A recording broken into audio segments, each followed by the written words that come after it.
Hello, Ranger Nation. This is Josh Mason. I'm alongside Todd Jones. We have a couple of school board guests with us tonight. We've got Justin Outlaw and Joe Flores. Gentlemen, welcome to the show. Thank you for having us. Yes, sir, Professor. Thank you. All right, guys, so this is our very first pregame game day Ranger rundown here from J.M. King Memorial Stadium.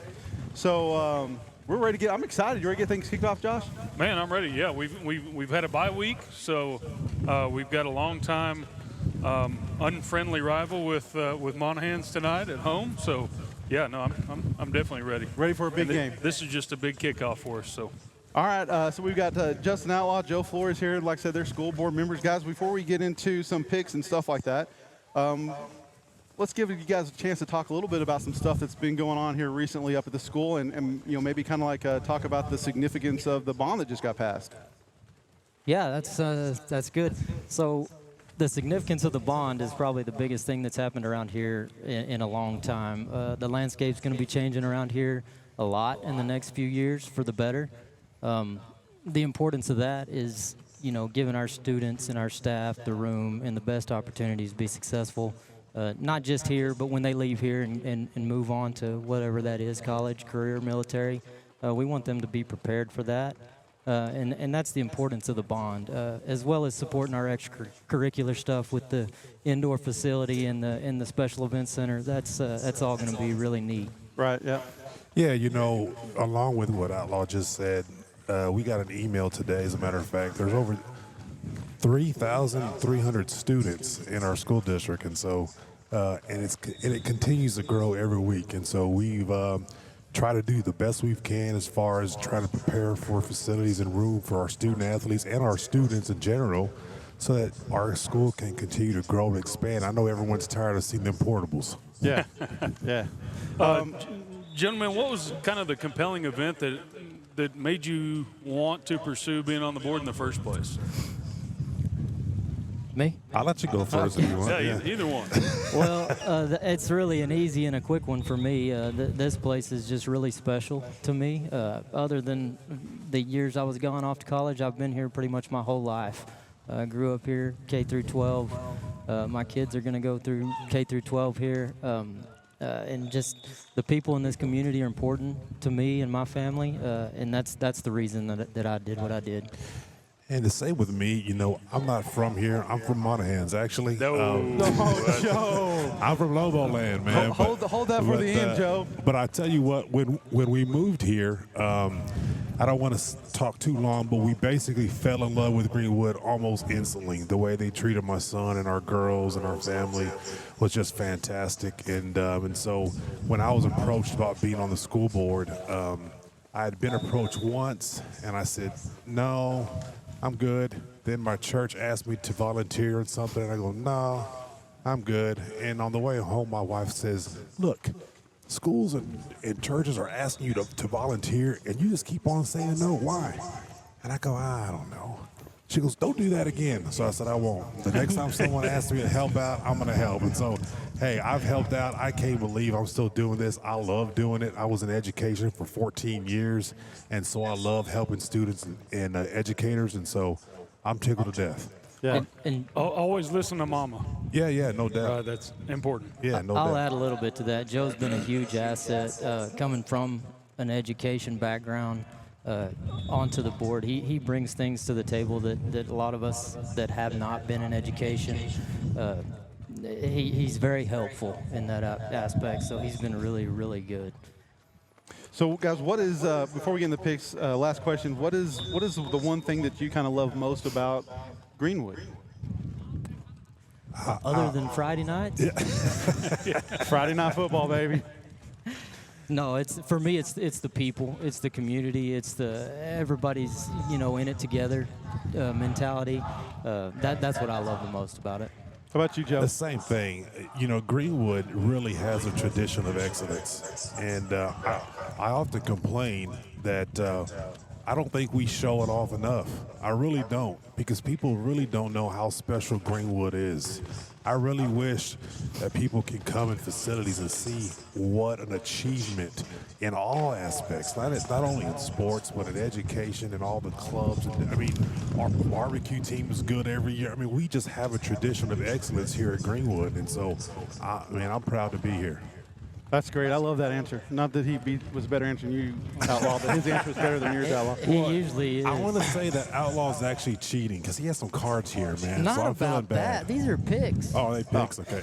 Well, speaking of picks, yeah. we're Good gonna segue. jump in. We've got 10 games we're gonna pick between pros, some college games, and then some local high school games, and then we'll jump into the game that we're gonna see here in just a few minutes. So, Josh, you want to kick off this first one? Yeah, so the rules are whatever color you want to add to your pick, by all means, right? So, yeah, I'm going to start us off. The first game we're going to pick is Houston, Texas. Texans. I was pointing out his spelling error there that we talked about earlier. Versus Green Bay Packers. So Houston's going to have to go to the Tundra to play this game, right? It's in Wisconsin. Lots of cheese. A little bit slippery. Maybe a controversial pick, but I'm going to go with Green Bay. All right. So I think they're going to have trouble. you know they're going to go out there, and yeah, it's in Tundra land. But you know, when they drafted C.J. Stroud, I thought, man, I don't know. I just had the Justin Fields feel about him, but you know, he's proved me wrong. They've upgraded the receiving core, and I'm going with the Texans. Don't let those blow away. All right, you're up, Outlaw. All right, well, at Lambeau, like Josh said, if it was in December, that might make a difference to me, but I'm going with C.J. Stroud and Joe Mixon and the Texans also. All right. Well, for me, it is kind of hard because it is in Lambeau, and it's hard to bet against those guys. But Open air, it might be chilly. I'm going to go with C.J. Stroud. Okay. All right, there you go. Texans. There you go. I'll take the win alone on that one. All right, game number 2. We've got the Kansas City Chiefs versus San Francisco 49ers. Rematch of last year's Super Bowl. I am a Mahomes fan. Nothing's going to change. Kansas City, they're going to take it. I don't even have to talk about it. Just say Mahomes magic and we're there, baby. Kansas City. All right, I can't get it out. Yeah. There we go. Outlaws next. All right, let me see what I got here. Okay, for me, the Chiefs, I can't for the life of me figure out why the 49ers are favored in this game. I know it's in California. You hear all this talk about Brock Purdy playing better than Patrick Mahomes at this point of the season, but it's not about stats and completion percentages for me. Mahomes wins football games. That dude's a winner, so I'm going with the Chiefs. I don't know if you guys know this, but I am part of the kingdom itself. And so just so that you guys know this, I'm going to go with the Kansas City Chiefs. There you go. 17 times or 21 times. Oh, we still got one more. We Yeah. got one more. We got one more. Yeah, I'm going to go with the rest of you guys. Kansas City Chiefs for the win. I think Mahomes is the guy that makes plays and makes things happen when you don't think it's going to happen, right? So even in California land, I think the Chiefs are going to take And this. Josh, and let me just tell people something real quick about Kansas City. A lot of people say about Patrick Mahomes, and they're all right. But I'm telling you, man, that defense is nasty. They got a load of guys who can really play football, and that's the reason why they're 4-0 right now. Yeah, Chris Jones is a beast. Oh, man, they got some animals over there. Okay, gentlemen, third game, we're going to look at Texas A&M versus Mississippi. We're going to start with Justin Outlaw. All right. Well, this probably isn't the one to start with me on. Jackson, sorry, buddy. Look, A&M should dominate every facet of this game. Their offense is better. Their defense is better. Probably better in special teams. Their cheerleaders are probably better. I don't know. Cheerleaders are better, but- there are no cheerleaders in College Station. We can talk about that later off camera. As a I lifelong, think there's a joke about that. as a lifelong Aggie hater, going back to when I was about this big watching Thanksgiving games at my grandma's house, I can't sleep at night picking the Aggies, so I'm going with the Baylor Bears. Not Mississippi State. Mississippi There State. you go. We're a little out of order. Mississippi State. And also, just so that you, We tricked you on that one. Give me a cowbell. I don't know if you guys know this, but Mississippi State's head coach is from Andrews. He played football in Andrews, Texas. His dad was a legendary high school football coach in Andrews, Texas, and for that reason alone, I'm not going to go for them, and I'm going to go for Texas A&M Aggies. Oh, wow. Strong. I don't strong like the beliefs Andrews on Andrews. Mustangs. Okay. So there it is. You know, my brother growing up used to be a huge Aggie fan, and I probably tell more Aggie jokes than what I'm allowed. There's booster club members that occasionally wear Aggie shirts, and I want to make sure I never stop pointing that out. But in this matchup, I'm going to have to go with A&M on it. That's right. All right, so Outlaw, I'm right there with you. I'm a Tech guy. I rooted for Tech and whoever played Texas A&M for about the first 10 years of my college career. And so I'm going to say the ghost of Mike Leach is going to come back to Starkville. And we're going to conjure some of that old Red Raider magic for the Bulldogs, and they're going to pull the upset against the Aggies. Boy, you guys are picking some bad picks over there. Outlaw Tide, you guys. All right, we got to move around a little bit faster here. Okay, game number 4. We're going to talk about Texas Tech versus Baylor. Joe, you're up first. Man, after Texas Tech played, what was it, ACU, I thought that was just a pathetic performance. They looked pathetic, and I started telling everybody that I'm not sure that Angelo State couldn't hang with Texas Tech. But since then, I've been absolutely wrong. Their defense is actually starting to play pretty good, scoring up good points, and they got a chance to win this thing. And so I'm going to go with the Texas Tech Red Raiders. All right. Joe, I'm with you. I think the defense is going to show up strong, and I'm also going with the Raiders. Get your guns up, baby. That was easy. I'm going to go with them. That was an easy one for him. All right, game number 5, Texas. Hey, hold on. I thought you threw yours up. No, I'm going to throw a wrench. You couldn't in see him here. over there. Yeah, I feel small. It's like we're the bookends. Yeah, Records say Tech all the way, but Baylor played BYU and Utah really close. Tech's 123rd in total defense, 115 in scoring defense, averaging 32 points allowed per game. Sawyer Robinson starting at quarterback for Baylor, going back to Lubbock from Coronado. Uh-oh. I'm going Baylor Bears. You couldn't be more wrong, sir, but I appreciate you trying to be controversial. Another bad pick by Outlaw. I think he's turning this into a streak here. That's right. You start throwing out stats like that, this is going to be a controversial pick. So, game number 5, Texas goes to Georgia, right? Texas seems like they are on a roll, unstoppable. They've got a pair of quarterbacks. One goes down. You've got a great backup with Manning. I think Georgia's going to be a big opponent, but I'm going to go. Oh, you can't do the horns upside down, can you? No. It used to be a 15-yard penalty. I'm going to go Texas all the way. So, Josh, it's a battle of Saban proteges, right? You got 2 of his former coaches up there. And, I mean, Texas is running on all cylinders. They look really good, and they're going to blow it. I'm going to go with the Bulldogs. Bulldogs with the upset over the Longhorns. Texas is coming in with the #1 defense in the country. You know that. The only one excited was the Aggie. Texas actually looks more like Georgia than Georgia does right now. I think that where Georgia really struggles is the deep ball, and Texas has some guys that can really go fetch it. I think the Longhorns got it. The Texas Longhorns have too many NFL players on their team, and that's just the way it's going to go on Saturday. That's it. I like to be saying about myself every once in a while. All right, so here we go. We're going to get to some high school games here, local high school games. Game number 6 in our pick, we're going to be looking at Midland, Legacy, and Friendship. Teams that are both leading that district up there. Coach Hartman's working his boys pretty hard, but Friendship's got too many D1 players. I'm going to go with the Tigers tonight. Man, I'm kind of with you there, Todd. Actually, can I just take the over in this game? Yeah, it's definitely going to be over. I'm not quite sure Lee's played or Legacy's played a lick of defense yet. So it's going to be 80-70 probably, but I'm with you. I think Friendship's got some really good receivers and a quarterback that can sling it around. It may come down to who has the ball last, but I'm going to go with the Tigers as well. Well, same thing with Outlaw. I just think that the Midland League and Friendship pretty much are even. I think it's going to be a high-scoring game because both teams are going to have a hard time stopping each other. but I'm going to give the edge to the Friendship Tigers. Man, this is going to feel weird. This is the second time we've all picked the same one. All right. I'm going to go out of the county as well. So that means Legacy's going to win. Probably. Legacy will win this one by 50 points. All right, gentlemen, number 7, local high school game, Midland High versus Odessa High. We're going to start out with Mr. Outlaw. All right, I think Odessa High is making some really good strides. Their new staff's doing some good things.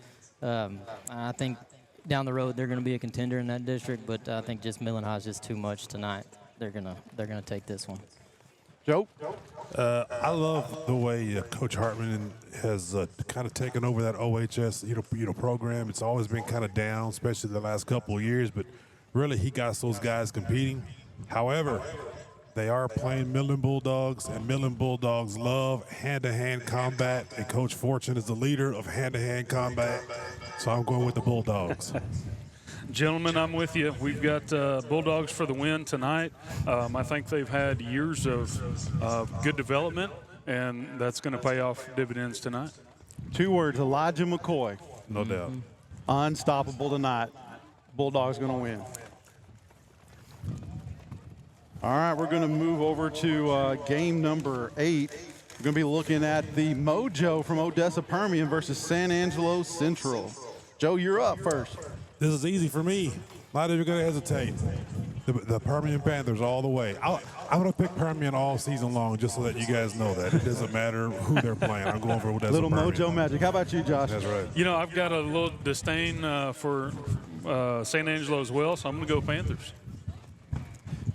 Can't go against the Permian. Never. No, Jacob Garcia is playing really good. Gavin Black averaging over 200 yards a game. Panthers going to win it. And he's a tough one, too. He can run. He runs hard. He runs hard. All right, gentlemen, second to the last, we've got game number 9, Fort Stockton versus Snyder. I'm going to be first on this one. I've seen Snyder improve over the last 3 or 4 years. They had a really good quarterback that ended up graduating off, but I don't think that's going to matter tonight, and I'm going to go Snyder. Oh. Wow, that's a big upset there. Fort Stockton's going to go in tonight's game without their starting quarterback, Mr. Norman. You guys might remember his family when they were here. So they're going to have a new quarterback potentially behind center. But I saw that score from Pecos and Monahans last week. Snyder and Monahans last week in Fort Stockton. Yeah, me too. Actually, this game is really interesting because I know there's a lot of football left to be played. District's just getting started, but this one means something because it could be for a playoff spot. Yes, sir. So it's very important to both of these teams in this game. I just think Coach Norman's offense is going to be rolling early. I'm going to go with Fort Stockton. Nobody prepares their team to play better, faster than Coach Jeremy Hickman at the Fort Stockton Panthers and Fort Stockton Pantherland. He's fantastic. He's a motivator. He gets his kids to play at a high level. So I'm going to go with the Fort Stockton Panthers. Ooh, odd man out. I'll take it. All right, so we got one game left. We're going to talk about Greenwood and Monahans. Before we get into the pick, we've got some information to kind of go over about tonight's game. We'll share with everybody. Josh, you want to kick that off? You know, Greenwood comes in tonight's game with an overall 5-1 record. Their first district game tonight of the season, and it comes against an old rival in the form of the Monahans Lobos. Greenwood's on an impressive 4-game winning streak, and then also coming off a bye week last week, so we should be rested. Yeah, Greenwood is led on offense by the triple-headed monster of Lincoln Madrid, Nathaniel Romero, and Dylan Payton. They're the centerpiece of a very explosive Rangers offense that is capable of scoring from anywhere on the field. Not to be overlooked, they also have several other weapons. You got Cade Rowalt, Peyton Rahman, Caden Evans, just guys that step up every night and they're consistent in doing their job. You also got to look out for their road graders, Jaden Culvert and Riley Allen. They're going to be crucial to the offensive success. Todd, you can't talk about the offense without talking about the Ranger defense, and we don't have to look much farther than the dynamic duo linebacker core of Landon Butts and Dakota Underhand. The senior-junior duo has combined to lead the team in tackles and sacks. So putting some numbers on the board there. Look for them to have an active night, trying to contain that first power attack run of the Monahans Lobos. And then you've got Kason Brooks in the safety position, kind of being the marionette. in leading that linebacker DB corps. Yeah, Josh, so looking at Monahans, they come into the game with a 4-3 overall record. They're 1-0 in district, game played against Snyder. They're on a 3-game winning streak after piling up wins against Andrews, Pecos, and Snyder. And they've won the last 2 games by a combined score of 135-6. Todd, Monahans is going to look to, we expect them to incorporate that strong run game behind Cole Pittman and Majestic Williams. Monahan will also supplement that run through there as quarterback Dylan Pittman distributes the ball to tight ends Isaiah Marquez and Joseph Vinzer. Greenwood's defense will also have to know where the Monahans do everything athlete is at all times with Malachi Barnes. Yeah, on defense, Monahans is led by senior A.J. Navarrete. Navarrete was named the last year's All-State team. He's the current Dave Campbell District Preseason Defensive Player of the Year. He's going to be all over the field for the Lobos. He's going to be instrumental in stopping the run, also dropping back in pass coverage. Monahans is going to look to get pressure in the Greenwood backfield from Nathan Marquez and try to slow down that Rangers explosive offense. Guys, we're in for a potential barn burner tonight playing Monahans. I also saw one of the linebackers making some notes from the sub-varsity game last night, so he's locked in for sure. But we're in for an old-fashioned barn burner.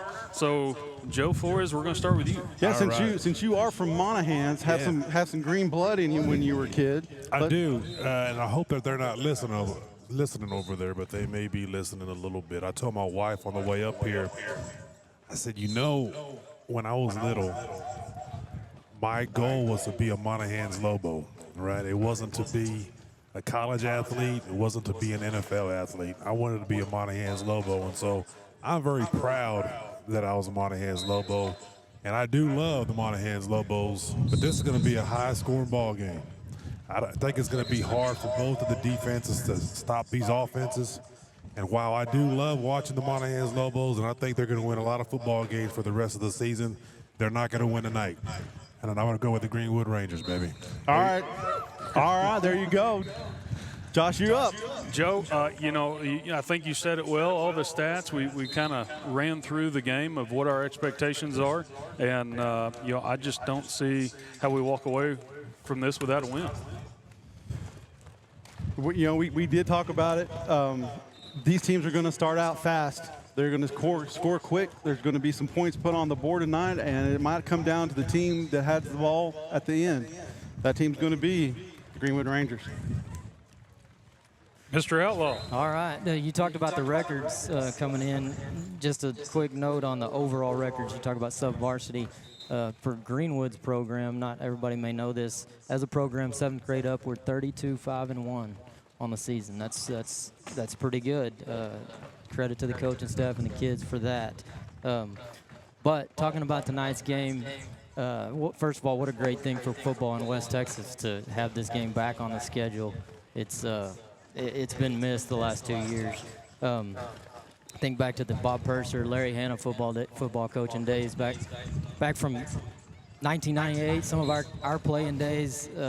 Monahans holds the all-time record, 12-10. We're going to try to make up a little ground on that tonight.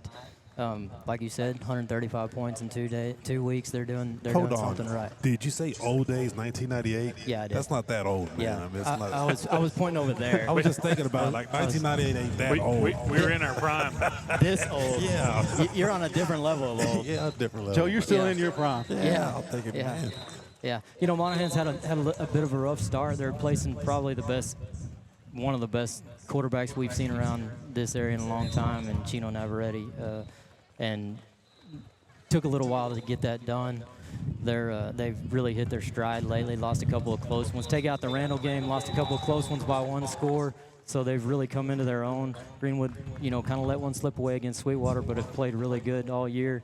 Is my wife here? I don't know if she's here or not. I better not. I'm going to say it. Sorry, She's Joe. not going to help you. Forgive me for this. I do not own anything that's Kelly Green. Not one thing. And I probably never will, right? And there's a reason for that. So I think there's just too many weapons for Greenwood tonight, and it starts up front. Who can establish the run? Who can stop the run?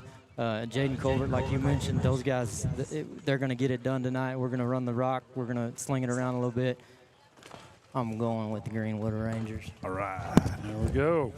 Oh, someone take a picture of this. There we go. We got the hat. Someone take a picture of that. All right. Hey, gentlemen, thank you guys for coming in. It was fun you. doing the live show before the game. Thank you. Thanks to all the fans kind of putting up with us, and we'll get going here. Yeah, so that's a wrap for our first live game day show here from J.M. King Memorial Stadium. And in the words of Jack Ross, here comes those Rangers!